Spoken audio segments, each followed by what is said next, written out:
Welcome to EPG Pathshala's Linguistics course.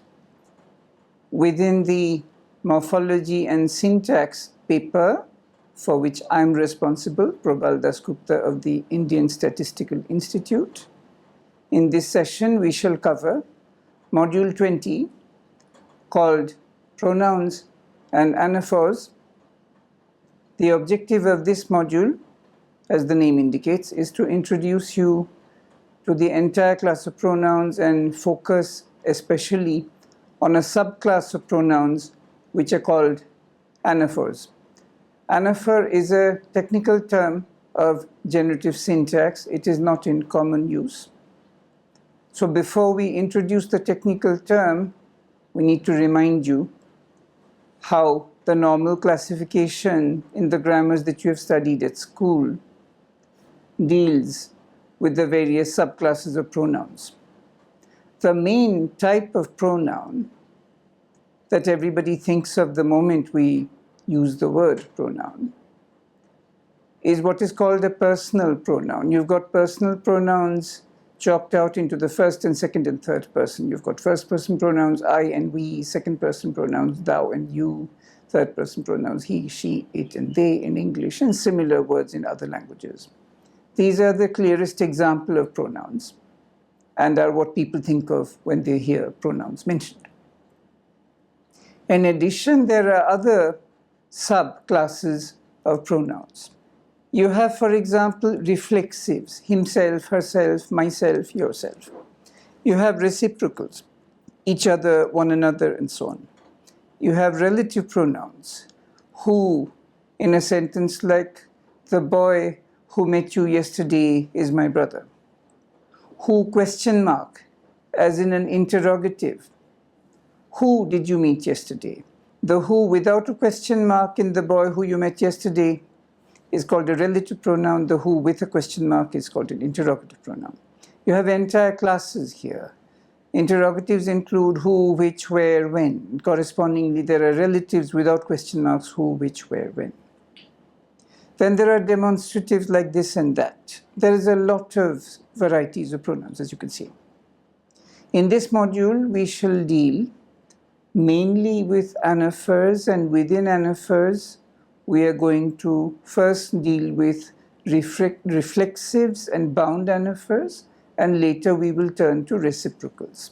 Sandwiched between the two, we will talk a little bit about personal pronouns for reasons that you will see as the module unfolds.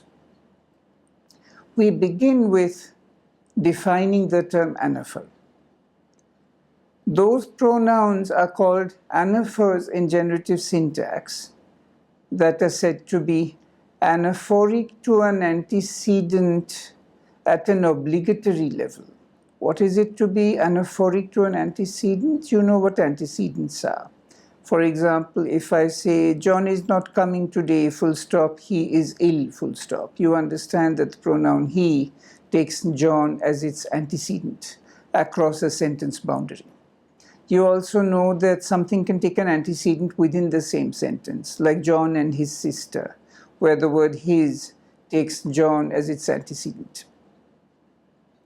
Well, in generative syntax, we have a term corresponding to antecedent. The second element, which takes the first element as its antecedent, is called an element anaphoric to the antecedent. So to be anaphoric to something is to take that something as your antecedent. That is the adjective anaphoric. Now an anaphor, as in a noun, the word anaphor, an anaphor is an element which is always anaphoric. There are some elements that are part-time anaphoric, some elements that are full-time anaphoric. Anaphors are those which are full-time anaphoric. Reflexives, for example, have to have an antecedent. You cannot say himself is coming tomorrow. You have to say he shaved himself this morning, where himself takes he as the antecedent. Similarly, each other, which is a reciprocal pronoun, is always anaphoric. You can say John and Mary love each other, but you cannot say each other love John and Mary. Each other cannot work on its own. It has to take an antecedent. It must be anaphoric. Elements that must be anaphoric are called anaphors. Other elements can be anaphoric. They're part-time anaphoric, such as personal pronouns. So when you say John and his sister, the word his is a personal pronoun which takes John as its antecedent. That means his is anaphoric to John. However, that doesn't turn his into an anaphor in that structure. Why? Because John and his sister is in fact ambiguous between John and John's sister, and John and David's sister. Maybe there is some David that you've been talking about who is therefore salient in the discourse. So when you say John and his sister, pointing at David, you mean John and David's sister. So there is no reason why his must take precisely John as its antecedent, or even anything in the sentence as its antecedent. It may refer to somebody else. Personal pronouns like he, she, it, they are therefore part-time anaphoric. They are not anaphoric all the time. That is why they are not counted as anaphors. But there's an exception to this. There are certain contexts in which even personal pronouns do get called anaphors. What are those contexts? For example, if you say Mary lost her way, Mary lost her way is not ambiguous between Mary losing Mary's way and Mary losing Susan's way. Mary lost her way must mean Mary lost Mary's way. There is no other meaning possible for that structure. These contexts in which personal pronouns must be anaphoric are called contexts of bound anaphora. Anaphora is the name of the phenomenon where something has to take an antecedent. It has to be anaphoric to that antecedent. That phenomenon is called anaphora. A bound anaphor is a personal pronoun in such a context where it has to be anaphoric, where it has no choice but to be anaphoric, for reasons to do with the construction. So you've got John craned his neck, Mary lost her way, Susan lost her temper. There are these special constructions in which bound anaphora occurs. So what have you got? You've got anaphor, a special technical term in generative grammar for words that are anaphoric all the time. And you've got a sub-classification of anaphors into 3 classes. Reflexives are always anaphors. Reciprocals, like each other, are always anaphors. And you've just heard about a 3rd subclass, personal pronouns in contexts of bound anaphora, where they count as bound anaphors.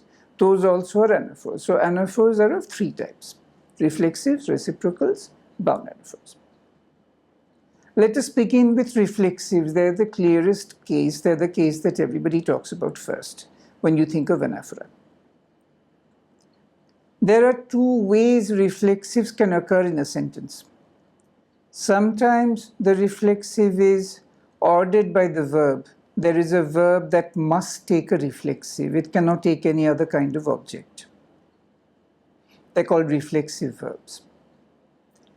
There are other sentences where the reflexive just drops by to say hello. It's kind of a visitor. There is a legal technical term, perjury. When you employ the verb perjure, to perjure yourself is to take the stand as a witness in court, in the presence of a judge, and right there in court to tell a lie. That is called committing perjury. Now the verbal form is to say, you have perjured yourself. One doesn't say you have perjured. One says you have perjured yourself. It's a reflexive verb. It's a verb that never takes any object other than the reflexive. So I perjure myself, you perjure yourself, he perjures himself, she perjures herself. These reflexive verbs, you can see, in their lexical entry, have the specification, I'm a reflexive verb, I must take a reflexive object.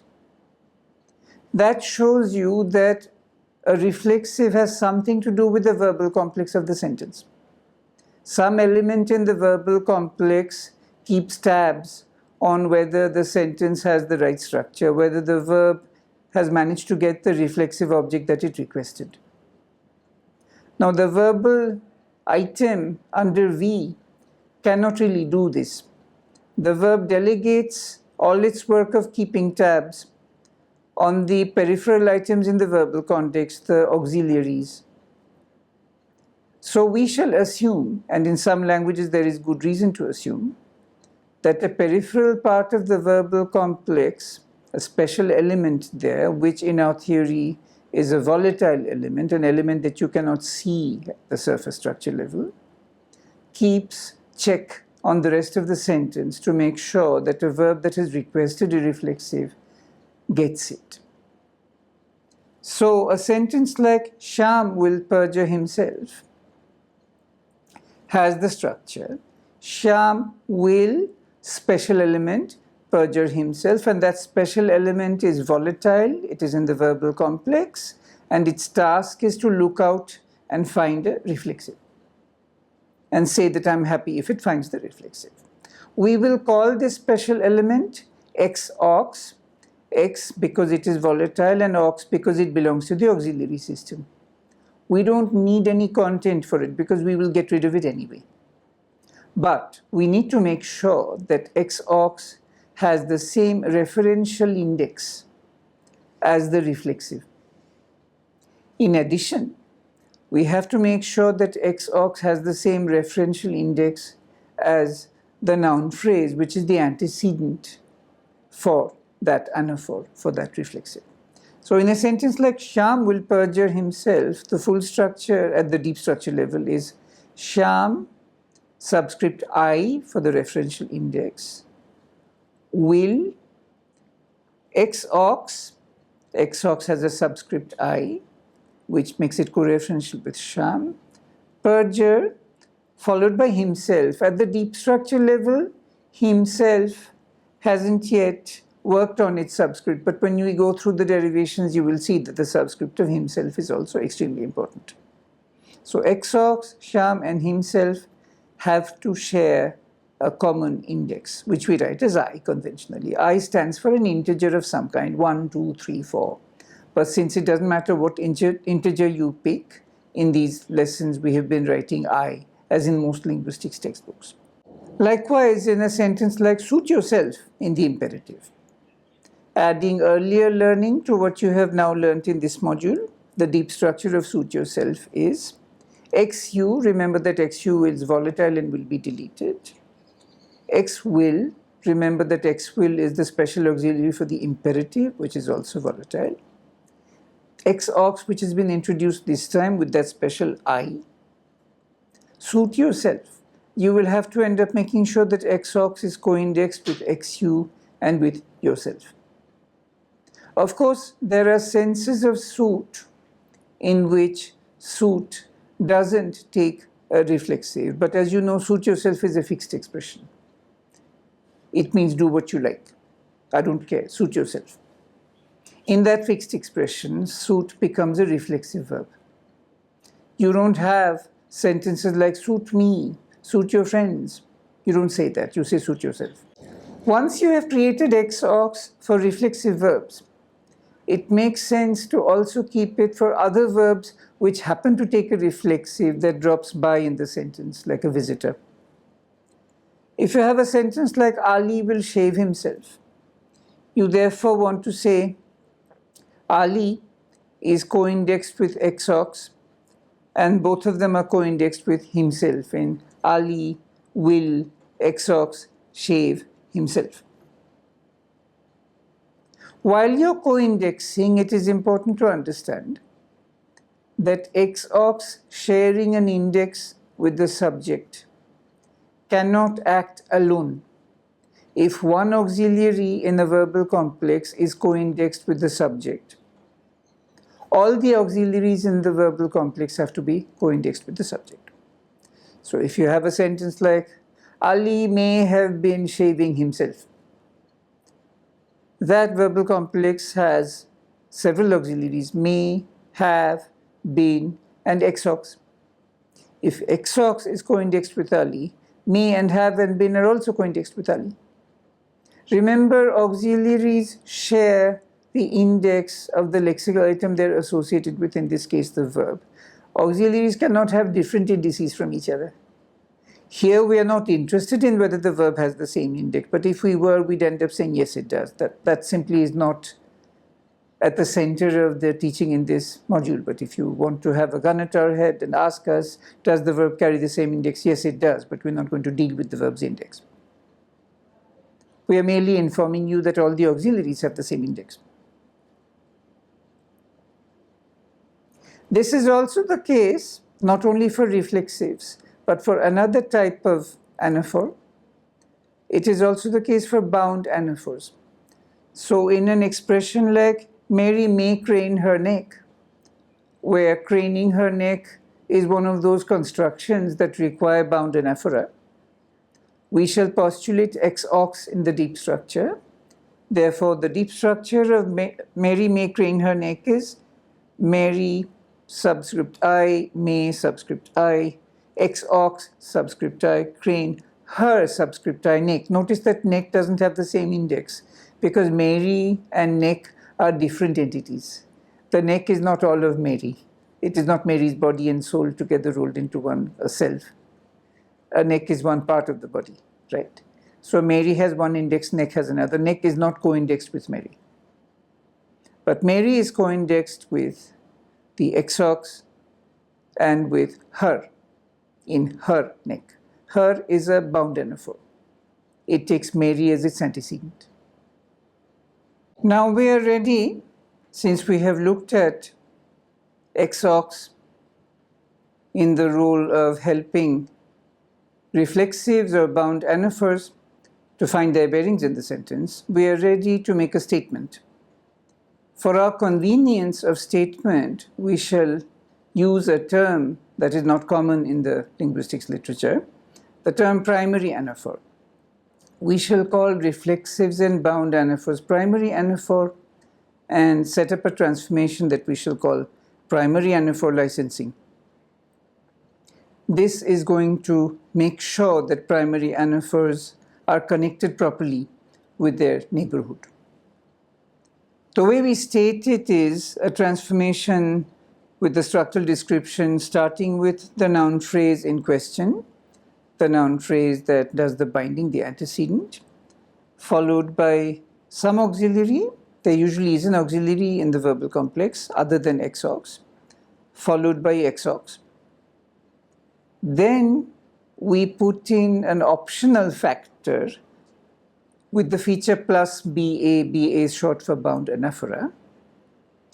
That optional factor comes into play when we apply the statement to sentences like Sally craned her neck, where bound anaphora actually occurs.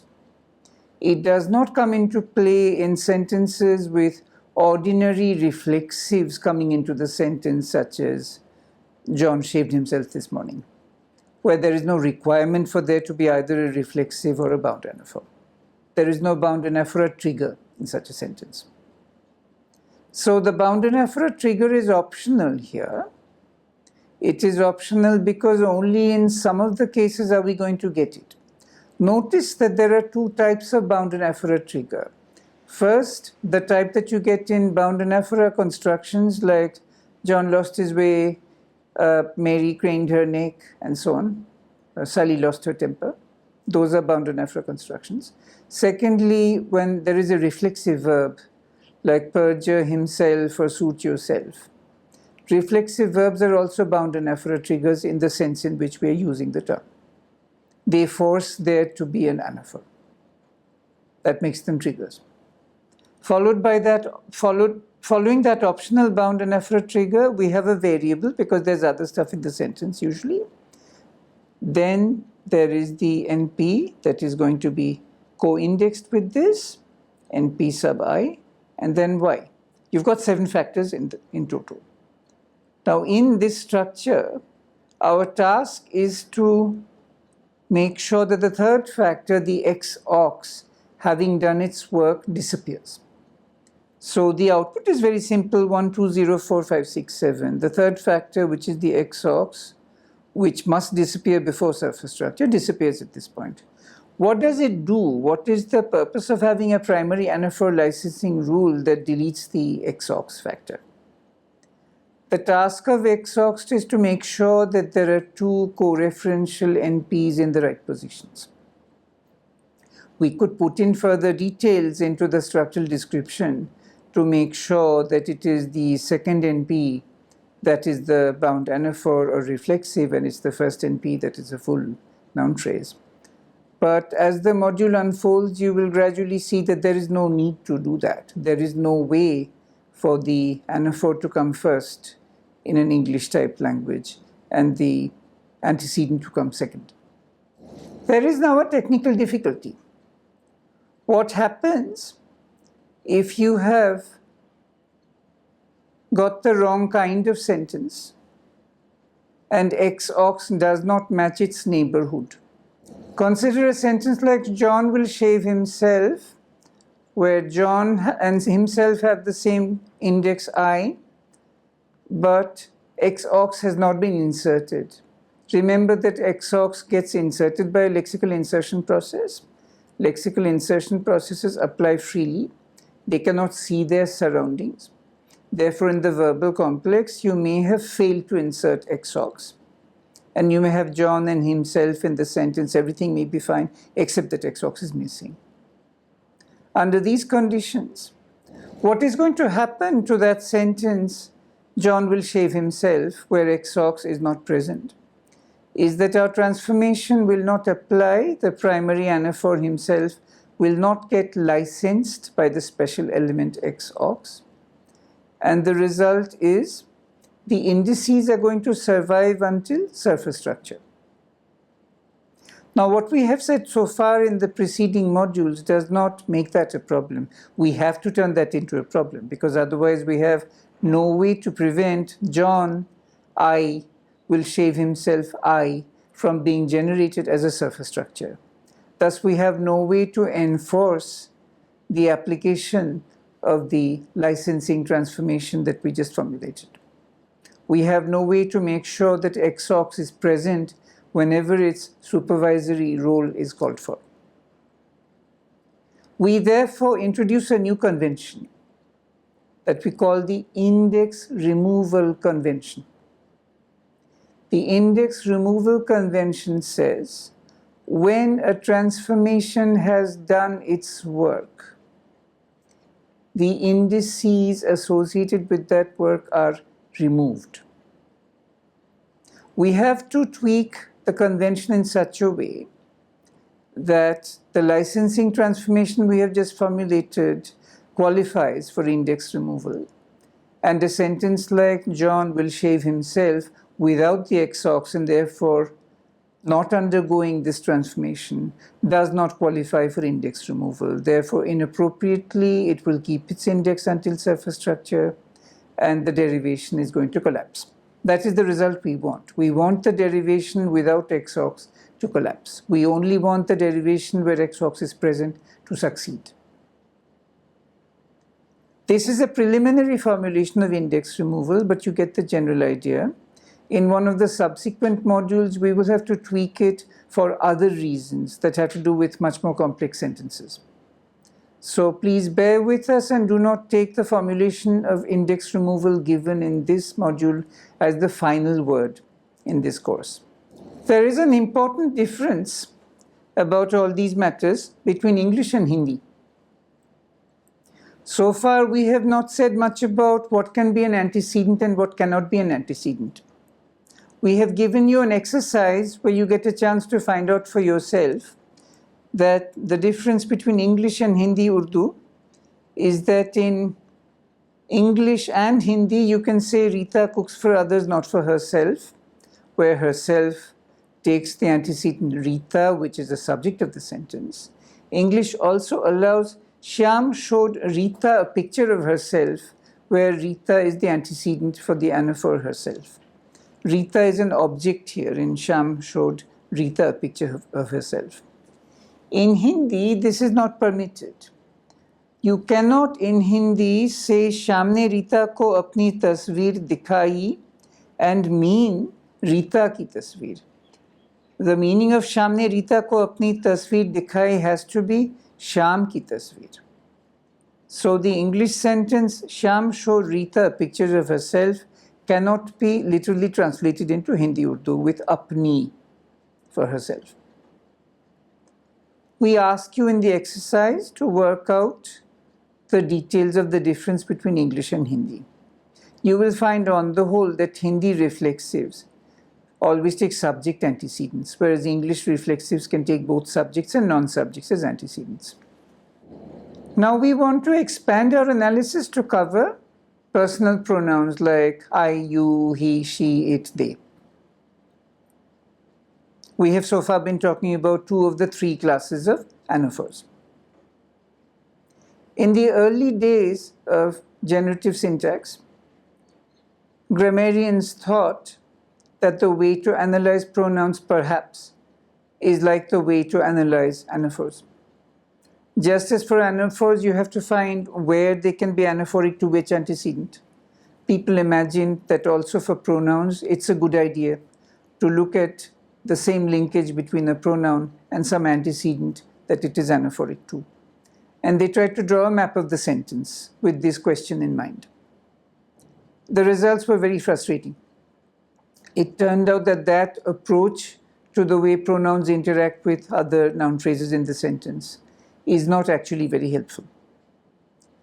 On the way to the correct answer to that question, in fact, on the way to the correct question that one has to deal with, generative syntax discovered a few other geometrical properties of the tree that need to be understood to draw the picture correctly. We will now introduce these geometrical properties. They are expressed by the technical terms C command, the letter C hyphen command, and circle. C command is a relation between 2 nodes in a syntactic tree such that X C commands Y if when you go up from X to the first branching node and then come down and look around to see if you can find Y, if you do find Y. Thus, for example, if you say John will shave himself, you've got a sentence, then you have a noun phrase, John, and you have a verb phrase, will shave himself. So John C commands himself because from the NP John, when you look up, you get S, which is the first branching node above NP. And when you look down, you find himself. Himself is dominated by S. That is C command. In contrast, if you say John's mother will shave himself, which is ungrammatical, the tree of John's mother will shave himself looks like this. You've got S, then you've got the subject NP, under which you've got another NP John and an N mother. And outside this NP, you've got the VP will shave himself. Now, the difficulty here is the NP that needs to C command himself, which is John. When you look up from that NP, the first branching node above it is not the S, which is what you want. The first branching node is the other NP. There are 2 NPs there, right? The bigger NP, which is at the top, is John's mother, and the smaller NP, which is its daughter, is John. So you've got NP dominating NPN, John's mother. And John C commands mother, but John doesn't C command himself, because the first branching node overhead John is John's mother rather than the full sentence. That is a failure of C command between John and himself. John's mother C commands himself, but that's useless because John's mother cannot be the antecedent for himself. John's mother is a feminine noun phrase and himself is a masculine noun phrase. That's about C command. Now we have to introduce the technical term circle. C command needs to be checked within a circle. At a first approximation, you can say that a circle is more or less the S, what you find within a particular S, a particular clause. We have so far shown you an example where there is only one clause involved. But if you have 2 clauses, for example, if you say, John hopes that these people will shave himself. Why does that sentence fail? Why can't John be the antecedent for himself and John hopes that these people will shave himself? Because here is one S, John hopes that, and then you start another S, these people will shave himself. Yes, John C commands himself, but the difficulty is when you go up from John and come down, you encounter the boundary of another S. That's a different circle. So himself is in one circle, John is in another circle. The result is that even though John secomands himself, and John hopes that these people will shave himself, nonetheless, John cannot be the antecedent for himself because they're in two different circles. This is roughly the kind of geometry that is required to make sense of the relation between anaphors and their antecedents. It turns out that the same logic is relevant to understanding what kinds of index sharing or non-sharing can happen between personal pronouns and their antecedents or non-antecedents, other NPs. If you take a sentence like, John hopes that these people will shave him. Him can mean John. It is not possible, though himself cannot mean John in that sentence. But him can also mean somebody else. It can mean David. It can mean some other man. So the main point turns out not to be that him can mean John. The main point turns out to be that him is free to choose whatever reference it wants.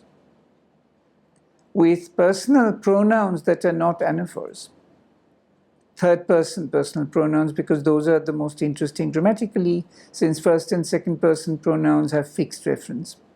Third person personal pronouns like he, she, it, they are capable of freely choosing their referential index and choosing whether they will be co-indexed with something else or whether they will be contra-indexed. Contra-indexed is the opposite of co-indexed, whether they will have a different index from something else.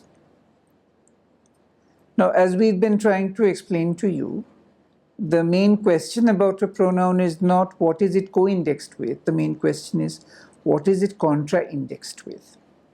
The answer to that is a pronoun is arrogant.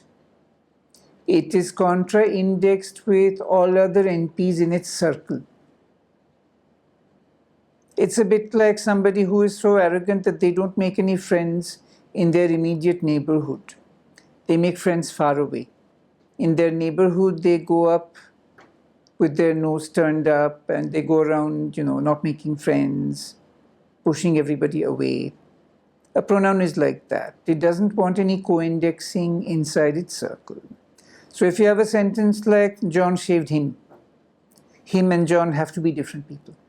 Why? Because him is a pronoun. It's a pronominal. Pronominal is the technical term in generative syntax for those pronouns which are not anaphors. A pronominal is contra-indexed with everything in its circle. So in the circle, John shaved him must be contra-indexed with John. Outside the circle, for example, John hopes that these people will shave him. Him can make friends with John. It can have the same index as John. Why? Because it is arrogant within its circle. It is not arrogant outside the circle. That is the whole point of the principle of arrogance. This is a metaphor we are using. We are hoping it will help you to remember how pronouns decide over which range they're going to be contra-indexed.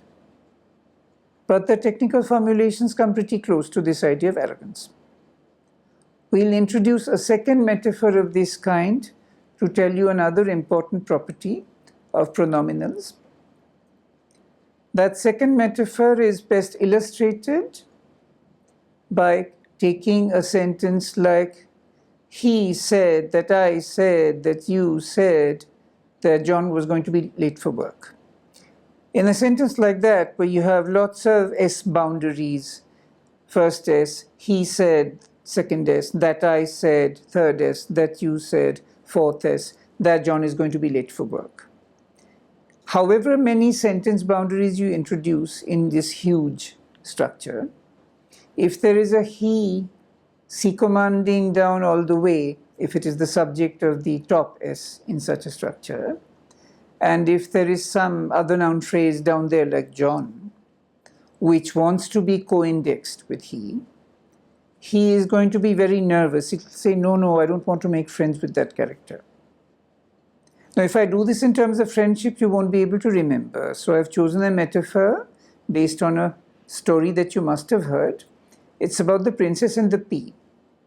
Once upon a time, as you must have heard, there was this king who was looking for such a princess that she would really be worthy to marry his son. And he sent out word giving the description of the kind of princess he wants. He wanted somebody who is extremely sensitive, who is more sensitive than any other princess competing for the job of marrying his son. Finally, he found a girl. She was a princess who was so sensitive that if you told her to sleep and under her mattress you planted a pea, that pea would give her so much pain that she couldn't sleep all night. And this happened even if you put 20 mattresses under her, and even if the pea was at the bottom of that pile of 20 mattresses, she was still able to feel the pea through the 20 mattresses. So I'm using that metaphor to explain that in a structure like this, he said, that I said, that you said, that John is going to be late for work. He and John cannot be the same because he is your princess and John is the pea. So even at the bottom of a huge pile of mattresses, he can sense the presence of an NP trying to be co-indexed with it, which it C-commands. And he will say, no, I C-command this NP, so I refuse to be co-indexed with it. I'm a princess and that NP is my P. So you've got two principles concerning the co-indexing properties of a pronoun. A pronoun must be contra-indexed with every noun phrase in its circle. And outside the circle, the princess and the P applies. If the pronoun C-commands some noun phrase outside its circle, however far away that noun phrase might be, the pronoun must be contra-indexed with that noun phrase, even if it is 5 sentences away. These are the two principles governing the behavior of pronominals. The pronouns I've been talking about here are pronominals in the technical sense of generative syntax, by which I mean that they are part-time anaphors. They are not full-time anaphors. We use the term anaphor in generative syntax for those pronouns which must be anaphoric all the time. We use the term pronominal for those pronouns which are anaphoric part of the time. When we study pronominals, we are mainly concerned with cases where they are not anaphoric, where they don't share their index, where they are contra-indexed. That is the basis of deciding when a pronominal is behaving properly, when its indexing properties are going to be accepted and the sentence will come up well formed. Before we leave the topic, we need to make a slight revision in the definition of circle and announce that there will be more definitions, more revisions in your advanced syntax course.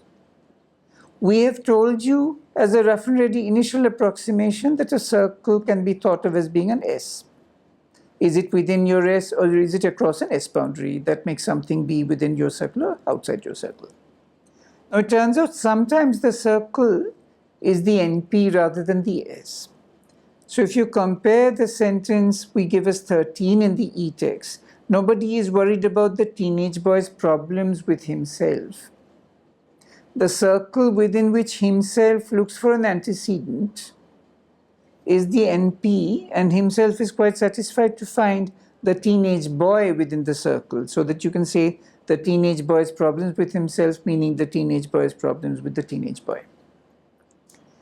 If you look outside that circle, it is going too far. You can prove that by looking at sentence 14, which is bad. The teenage boy is ignoring Mary's problems with himself.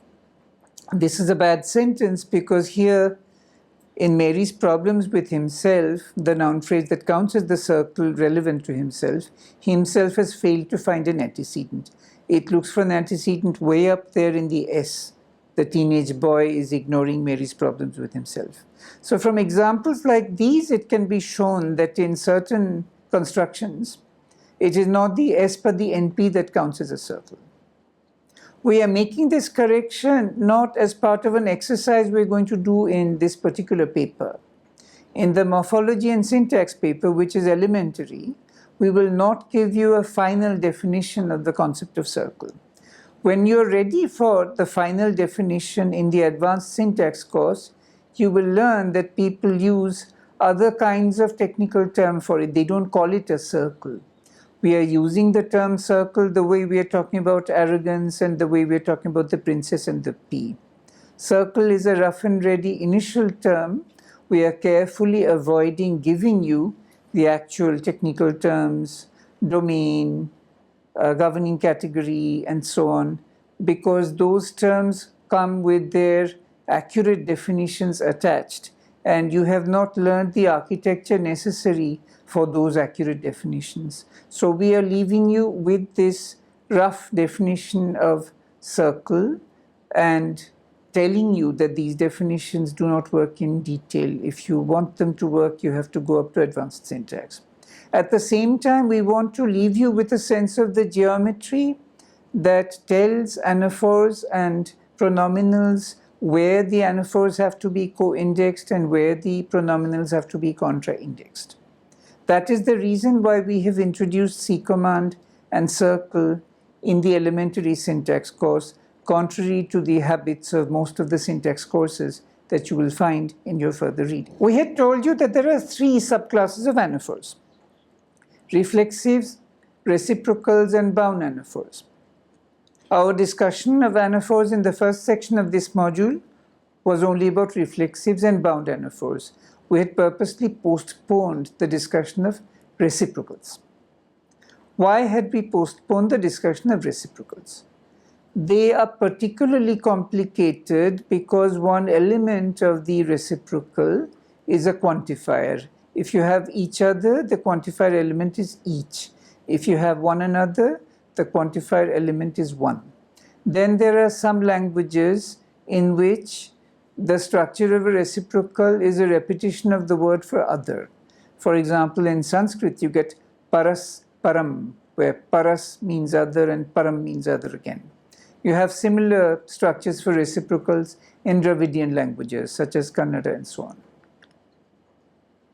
Because of this complex structure, the analysis of reciprocals is one step harder.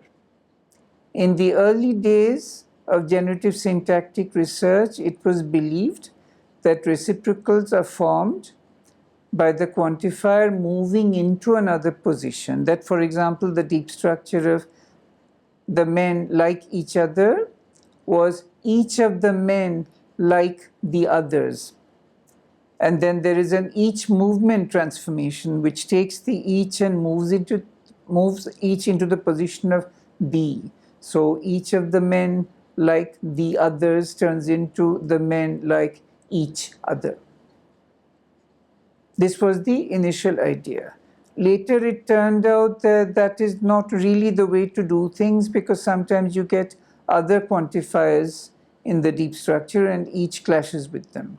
If you want to say all the men like each other, the deep structure for that surely cannot be each of all the men likes the others.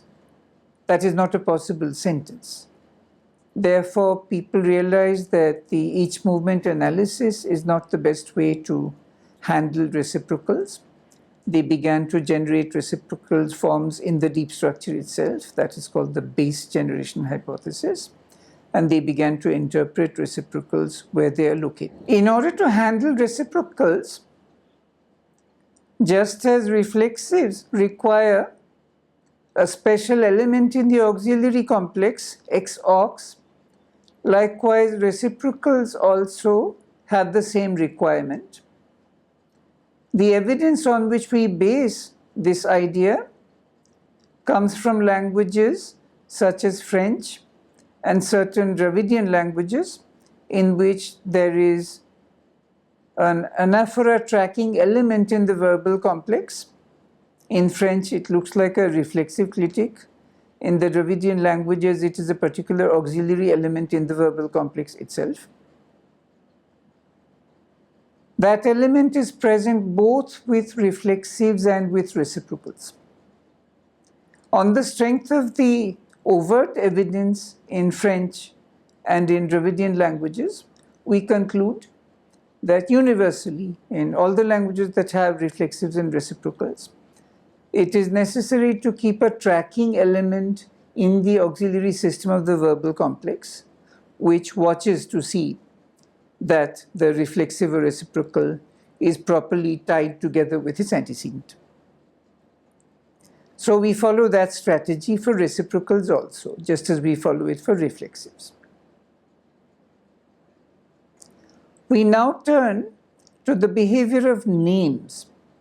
This is another area of difference between English type languages and Indian languages. In English type languages,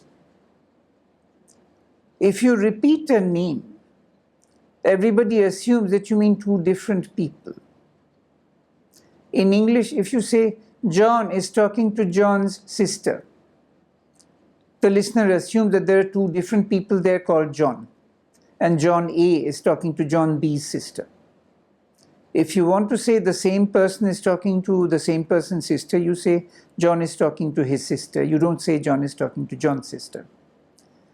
But in an Indian language like Hindi Urdu, if you say Ramesh ne Ramesh ki behan se baat ki, it is perfectly possible to take that to mean that the same Ramesh is talking to his own sister, not to some other Ramesh's sister. This shows that Indian languages permit the repetition of a name without contra-indexing, whereas languages like English and French and German do not permit this. How do we handle this behavior in a syntactic analysis where we are concerned with index sharing, with whether two noun phrases have the same index or different indices?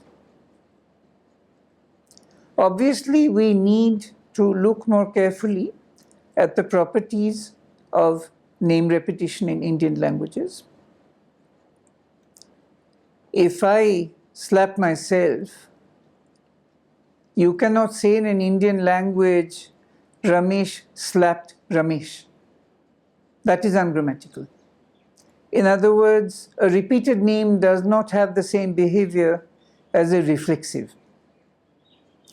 But you can say, Ramesh ne Ramesh ki behan se baat ki. Ramesh talked to Ramesh's sister, with co-indexing between the two occurrences of Ramesh. That suggests that it is to be compared with a pronominal. A repeated name occurs in those positions where a pronominal can occur. It does not occur in those positions where you expect a reflexive. One way to handle this is to say that in Indian languages, a pronominal can take the shape of a name. So I suggest that we call them name-shaped pronominals. This then is a property of those Indian languages where this can happen. We give you an exercise where you are encouraged to find out for yourself whether this fact holds only of names like Ramesh and Deepa and so on, or whether it also holds of definite descriptions, whether it holds of phrases like the Prime Minister's Secretary, Pradhan Mantri Ji ke Sachiv, whether definite descriptions have the same properties as names as far as repetition and co-indexing are concerned. We are not going to do the exercise for you, so we will not tell you the answer to that question. You will find out for yourself. It is time now to summarize how much got done in this module. The module is concerned with pronouns and anaphors, and it was at pains to distinguish those pronouns that are always anaphoric, that are therefore called anaphors, and those pronouns that are not always anaphoric and are therefore in certain technical registers called pronominals, to distinguish them from pronouns in general. We began by giving you the traditional classification of pronouns into several types: personal, demonstrative, interrogative, relative, reflexive, reciprocal. And then we pulled out a few of these subclasses for special discussion in this module. This module said nothing about interrogatives and relatives, for example. That is left for much later. We pulled out those types of pronoun which are always anaphoric, in other words, which always require an antecedent in the same circle. Initially, we were saying in the same sentence. Gradually, we introduced the term circle to help you to get your bearings in the larger sentences. And it turned out on closer examination that anaphors, which are of three types, reflexives, reciprocals, and what are called bound anaphors, go around looking for an antecedent in their circle, an antecedent that C commands them, and that pronominals, in contrast, are arrogant. In their circle, they only want to be contra-indexed with everything else. Outside their circle, a pronominal exhibits princess and P behavior.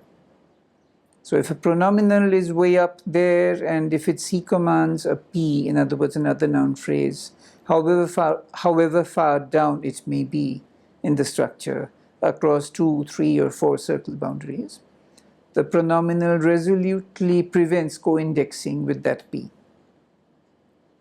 That is the princess and the P principle. These are the principles that guide us through the behavior of pronominals.